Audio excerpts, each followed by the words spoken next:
For the most part, plots in video games don't really matter, or at least they're not worth getting worked up over. I have other things to worry about. As long as the game's fun, who cares if sweat doesn't make perfect sense? We as gamers are more than willing to overlook inconsistencies and plot contrivances, but sometimes a story comes along with some holes so glaring they just cannot be ignored. Hi folks, it's Falcon, and today on gameranx, 10 video game plot holes that are confusing as hell. So, little disclaimer here, if you really want to put some thought into it, almost anything can be explained away or justified somehow.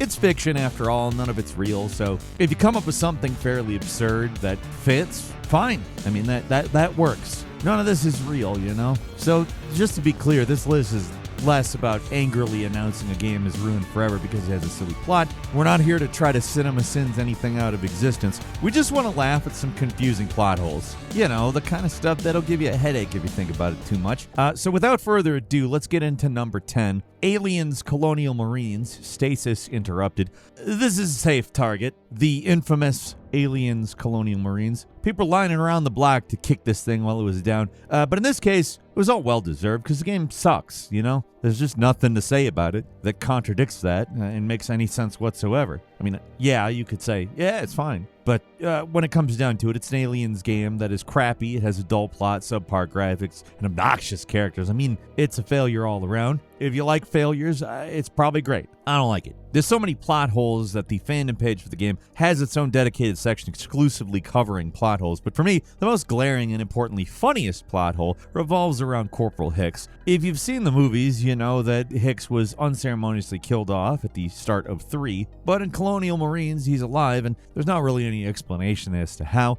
Well, at least in the game's final DLC, Stasis Interrupted, we finally learned the truth about how Hicks survived, and it sure is something. You'd assume his survival would have, it had to be explained as some kind of intentional cover-up, because that's the only way you could explain it, right? I mean, they show his dog tags that came from the body in the 3rd movie, so somebody must have intentionally pulled Hicks out of hypersleep and replaced him with a look-alike or some crap, which is absurd all by itself for many reasons. But if they want to pretend that everything that happened in the movies is still canon, there really is no other explanation.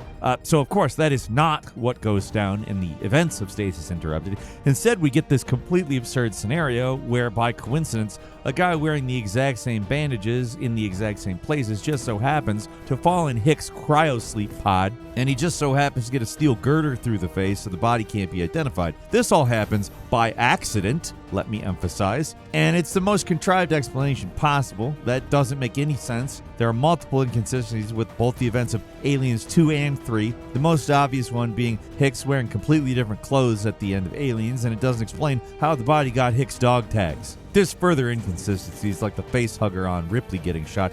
You remember how the aliens have acid blood, like their signature trait? You shoot them, and acid comes out of them? Yeah, the list of plot holes in the DLC is a mile wide. The whole point is to explain how Colonial Marines respects the canon, but it's so sloppy that for every question it tries to answer, they introduce like 3 more things that don't make any sense. Stone! They're gone. Both of them. I was too late.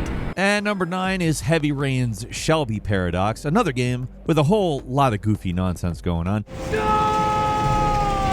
But if there's one standout plot hole, it's the central element that ties together the entire story, the true identity of the Origami Killer. The story of the game is a house built on a foundation of Jell-O. Insert Bill Cosby was actually a monster the whole time joke, but it invalidates the entire mystery because they're not playing fair with the clues. One of the player characters is a guy named Scott Shelby. He seems like a good guy, saves prostitutes and gets in John Woo gunfights to stop the copycat Origami Killer. The game makes you think he's a pretty decent dude. With everything he's got going on, combined with his internal monologue, you can literally read his thoughts, which pretty much rules him out as a possible suspect. It's basically zero clues. This guy, a character you spent a good chunk of the game playing as, is the killer, at least up till a certain point in the plot where a big killer reveal switch gets pulled and suddenly becomes a completely different character. The game just doesn't play fair with the narrative here. There's parts of his story we never experienced, like the murders of the shop owner. In Shelby's brain, he acts like he doesn't know what happened, but this isn't like a case of split personality or something. It's pure purely for the sake of the audience. There's no reason why Shelby's own thoughts would conceal motives and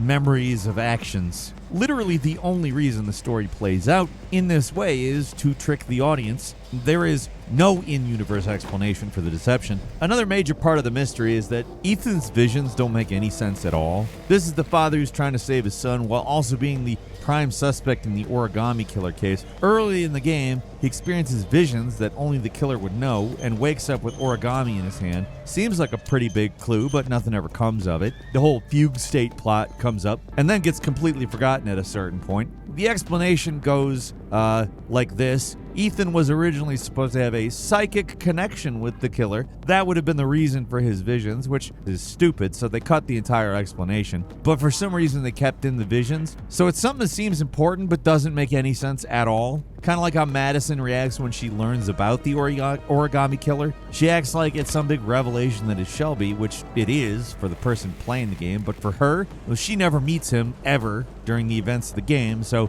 to her, he's just some guy. If this plot made any sense, she'd be like, I have no idea who that is.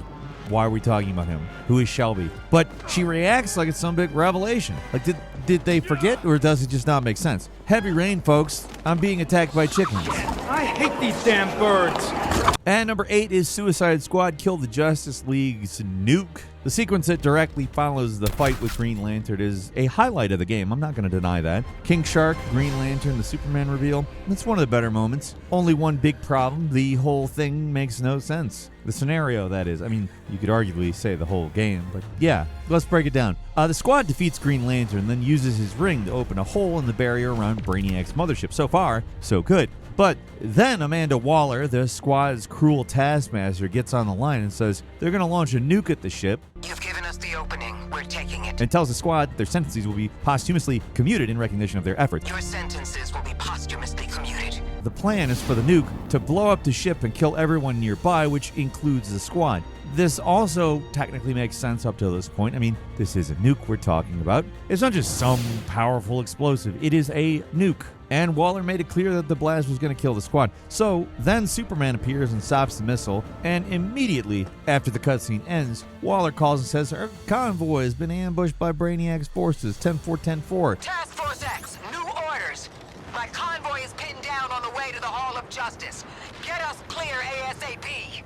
The convoy that, according to the map, was only slightly further away from Brainiac's ship than the squad was when the nuke would have detonated. Like, her plan would have killed not just you, but her also, and nobody ever says anything about it. But now we got ourselves a convoy. 10-4-10-4. The whole point of her character is she's casually sacrificing these villains to achieve her goals. She is not the one making sacrifices. She's the one forcing other people to make sacrifices. There's not much point in arguing her motivations anyway, because they just don't come up. Why is she in a convoy just barely away from the Hall of Justice anyway? Never explained. Feels like a big chunk of the plot just got skipped over here. And, I mean, that's how the rest of the game is. You spend 4 hours dealing with Flash and then speed run the rest of the Justice League. The irony of the fastest hero being the slowest part. Whole thing's a mess, though. But, I mean, the entire nuke situation is just absolutely ridiculous. And especially because there's no reason for Waller to be out in the open in the first place. It's a completely unforced error. Just leave her in the bunker where she already was. But I guess she's a dope, so whatever.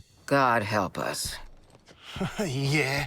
And number 7 is Like a Dragon, Infinite Wealth. What the hell is the deal with Bryce Fairchild? He's the sage of the Palakana cult, the main bad guy of the game, but nothing about it makes any sense. At first, it feels like he's part of the mystery, like everyone thinks he has mystical powers and a mysterious backstory. There's a guy who says that his appearance hasn't changed since 1993. We got a Keanu on our hands here. So what's the big twist? Is it that he's actually more than one guy, or like the modern day one is a younger dude is impersonating the real one, or something? Well, no. There's actually just no explanation. Probably the most blatant example of his supposed mystical powers is when Bryce first is introduced. A crook tries to shoot a member of the cult, but the gun jams. Bryce appears, tells the gunman that if he tries to fire again, things will go badly for him. Now, be good and hand me the gun. Attempting to shoot will only make things worse for you. Get the hell away from me! Like clockwork, the gun explodes in his hand. Impressive. But what's the explanation? It's gotta be one, right? Well, there's none. We're basically just left to assume that Bryce was able to contrive the scenario using his underworld connections, but that's one hell of a stretch because it's not like it was some planned meeting. It's just one random happenstance where a gangster showed up with a gun. The only other explanation is that Bryce really just does have magic powers, which sure... A miracle. I mean, that's never really been a thing in the series, but why the hell not? The only problem there is that this would be the only real example of his powers. You'd think if they were more serious about having a supernatural element in this baddie, and like something else would happen. We would have something showing off his powers. But no, this is it. In the grand scheme of things, it doesn't really matter. It's pretty absurd, because for as melodramatic as Yakuza plots go, they do tend to remain sort of grounded. Like, there's never been a guy with supposed magic powers, at least yet. You'd think they go out of their way to somehow justify all these moments. I mean, the games love their shocking twist reveals. I think there'd be a part where Bryce goes through everything we've seen and explains it away, but it just never happens, and it's weird. And all this despite the fact that you have, like, attacks like Pyro Breath or Fulminating Forecast, where you can deal electric damage to multiple enemies by detecting where lightning will strike. I mean, you're literally just doing magic. It's a JRPG. It's weird. It's very weird. At number 6 is Starfield, The Fall of the Magnetosphere. Bethesda game's not exactly known for stellar writing. It's not terrible most of the time. More or less, it is there to give you exposition and quest objectives, and does that just fine. It's pretty good. It was alright. It wasn't great, but it was fun. The setting is supposed to be in space, and for many reasons Bethesda didn't want to deal with. I mean, the whole thing with Starfield is that it creates entire planets for you to explore. It would be kind of a challenge to make an accurate recreation of the entire planet Earth, so they had to come up with a reason why you can't go there. What they came up with was fairly weird, confusing, and doesn't make sense if you look at it critically. So in the universe of Starfield, the development of faster-than-light technology led to a total collapse of the magnetosphere on Earth, and that is the reason why the planet is now a barren wasteland. It's one of those things where if you don't know exactly what they're talking about, it sounds like it makes some kind of sense, but it doesn't. In the current day, we are constantly monitoring the magnetosphere, so organizations would have recognized the problem. And even with modern technology, we have the power to create an artificial magnetosphere, so there's no real reason why everyone would be forced to flee Earth. It's also ignoring that there's little reason to leave Earth in the first place. I mean, the vast majority of the population in Starfield seems to live on planets with no atmosphere. There's settlers everywhere you look, so what would have stopped them from just using all that colonization technology to protect people on Earth? Yeah? Even if there was no atmosphere, you could still live there. And they had 50 years to plan for it, but instead of building habitats on Earth, they just shot everybody in deep space on colony ships that had to have been orders of magnitudes more difficult to build and less efficient. Maybe if they just built some of those habitats on Earth, would have preserved more animal species too. Maybe all dogs everywhere didn't have to die, which is another thing that doesn't make any sense. I mean, come on people, if you're going to preserve anything, they're going to keep cats and dogs, right? The Earth situation's so contrived, it's obvious they just didn't want to deal with the Earth government. I mean, who can blame them, to be completely honest? But for some reason, they had to make it so you could still go to the planet, so they had to pull all this nonsense explanation out of their ass. It's dumb. All right. Need something for your ship? At number 5 is Until Dawn. It's just a prank, bro. Until Dawn is a fun game, but the logistics around Josh's elaborate prank do not stand up to any kind of scrutiny whatsoever. If you don't know, a big part of the story of Until Dawn is that this mysterious killer is stalking a group of friends in an isolated mountain lodge. He's watching them on video cameras, appearing to stalk them, straps them into a few Saw-style traps. He's your all-purpose tormentor. It's eventually revealed that the killer is actually Josh, pulling an extremely elaborate and sadistic prank on the people he blames for his sister's death. He's not actually killing anybody, but he is making it look like he will. To throw off his friends, well, let's be real here, it's mostly for the audience, but he puts himself and Ashley in a saw trap where Chris has to go pull a lever to decide who lives and who dies. No matter what lever you pull, the saw always goes to Josh and appears to kill him, but it's just a ruse. A really impossibly elaborate ruse. Like, I don't get how this is supposed to work. There's no clues that Josh has rigged himself up to a fake body or something, like the whole head through a hole in the wall trick with a fake body full of pig guts to trick everybody or something. If they had actually done that, I'd give the game some kudos, but they don't. Josh just looks like he's getting sawed in half. You can see his body move around naturally while tied to the wall. It's a completely BS twist. The nonsense doesn't end there after he fakes his death. Somehow, this man gets back to the lodge, paints the walls in blood, and sets up balloons everywhere. And this is before Chris and Ashley get there. Like, what do they do? Stand outside the shed while their friend, like, got brutally murdered and then set up a nightmare version of a birthday party for everybody? The second death trap has its issues, too. Chris is forced to use a gun to either kill himself or Ashley, but it turns out the gun only has blanks. The problem is, blanks can kill people, especially if you put the gun right up to your face like Chris does. These guys don't know about Brandon Lee. Like, this is maybe a bit of a pedantic complaint. I mean, Until Dawn is supposed to be self-aware and a little campy, but they could have made some of this make a little more sense. You've heard of blanks before? I mean, really? At number 4 is Call of Duty Modern Warfare 2. I have broken no laws. This series' campaigns are total nonsense. I could pick just about any one of these games. There's plot holes aplenty. I think the Modern Warfare 2 remake, though, or redo or refresh, whatever, it's an astounding game because it somehow manages to take one of the most nonsensical plots in all of Call of Duty with the original Modern Warfare 2 and somehow twist it to make less sense. That's a hell of an accomplishment. There's so many holes to poke in this narrative, but let's just go with the most obvious and laughable one. So, the early part of the game is spent hunting down Hassan, an Iranian plotting a terrorist attack in the U.S. It's eventually revealed he was allied with the Mexican drug cartel, and we're already diving headfirst into cuckoo crazy land because that's completely absurd. But Modern Warfare 2 is just getting started here, okay? So the story keeps going. They track Hassan trying to cross the border illegally to the U.S., kills multiple police officers, manages to escape back into Mexico. So the Americans, the Mexican Special Forces, and a private military company called the Shadow Company team up to find this guy and rain down unholy hell on the country of Mexico to do so. There's a mission where you use a gunship completely decimating an entire town. Like, there's a part where you get into an open gunfight with the Mexican army and kill dozens of guys. Obviously, at this point, acting lawfully is not part of the playbook. So they do manage to capture the guy, but in an utterly laughable twist, suddenly they can't hold him like this is a crappy cop show where the bad guy gets off on a technicality. Apparently, Hassan has broken no laws, even though you see him kill multiple American police officers. He crossed in the U.S. illegally. He's a known terrorist ally, but he's broken no laws. I'm a hostage here. This is illegal. You are a prisoner of war. Iran is not at war with Mexico. I've broken no laws.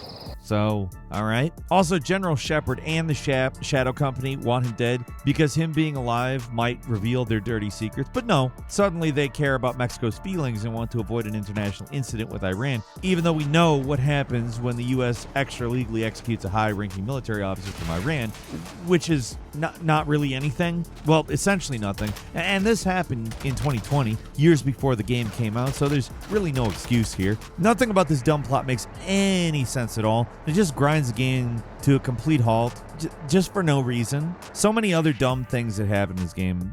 Like, there's this whole betrayal that's just botched. It's hilarious, even. Poorly planned. You'd think the bad guys are just making stuff up as they go. And the part where the Shadow Company takes over an entire Mexican military installation and goes on a genocidal killing spree through a city. Yeah, there's the same guys who were worried about the law like an hour ago. The motivations and the politics are just, they're completely incoherent. More so than your average Call of Duty game. And that's saying something. Get him out of here. At number 3 is Metroid Prime, Schrodinger's Metroid. The last one took a lot of explaining, so I'm going to try to go with something a little dumber here. A little bit simpler of an oversight, you know? So in Metroid Prime, the final boss is locked away in the impact crater behind 12 special locks that have never been opened. These locks were put in place by the ancient Chozo, so the thing's been sealed up for a long time. Only, wait, hey, if you read the Space Pirate logs, they say they found the Metroid Prime in the crater, then took it back to the labs where it escaped, absorbed a bunch of their powers, then returned to the crater. So how is it that the crater is still sealed? There's no explanation for how they were able to get the thing out. Like, maybe if the locks were from the Space Pirates, it'd make more sense, but no. The lock can only be undone using Chozo technology, which Samus has and the Space Pirates do not. It is such a blatant hole that the Wii Collection version of Metroid actually tries to fix it by making it so the Space Pirates never actually find the Prime. They just detect it in the crater, which clears things up, only it doesn't, because Metroid Prime has all these powers that it absorbed from the space pirates. If you scan the thing, the text still says the Prime is partially made of metallic parts, so it has to have been modified from its original state, which can only be explained if the space pirates took it back to the labs. So neither explanation makes any sense. There's holes in both. At the end of the day, it doesn't really matter, of course, especially something like this where the data logs are completely optional. But in what is otherwise a pretty well thought out game, this error really stands out. And number 2 is Metal Gear Rising: Revengeance. Why is Armstrong there? Time to dive back into the world of the blathering, insane international politics and convoluted schemes that make no sense. And we're doing it in a high order by using Metal Gear Rising. The entire Metal Gear Solid saga is rife with plot holes, inconsistencies, retcons, and every other kind of storytelling sin, but who really cares? The insanity is actually part of the fun here. Rising is a great game. There is zero denying that. It's one of my favorite games, actually. But even compared to the convoluted stories of the main series, the plot here is scattershot at best, total bullshit at worst. Things really start to fall apart at the end when the true nature of the bad guy's plans are revealed. The plot is ultimately your bog standard false flag operation. Desperado, a terrorist-affiliated PMC, is secretly working for the evil Senator Armstrong, and he's going to attack a U.S. base in Pakistan to make it look like an assassination attempt. Why didn't they just kill the president? Good question. Honestly, I do not know, because that seems like it would just help his plans, but apparently they did all of this to make it look like Pakistan tried to kill the president, and by every possible metric, they succeeded in their plans. When Raiden gets to the base, all the U.S. guards are dead, and Desperado is there to take the blame, so plan is over, right? Everything that needed to happen has, only for literally no reason. Senator Armstrong reveals himself to Raiden and shows himself to be a generic 24 villain with a stock post-war on terror motivation.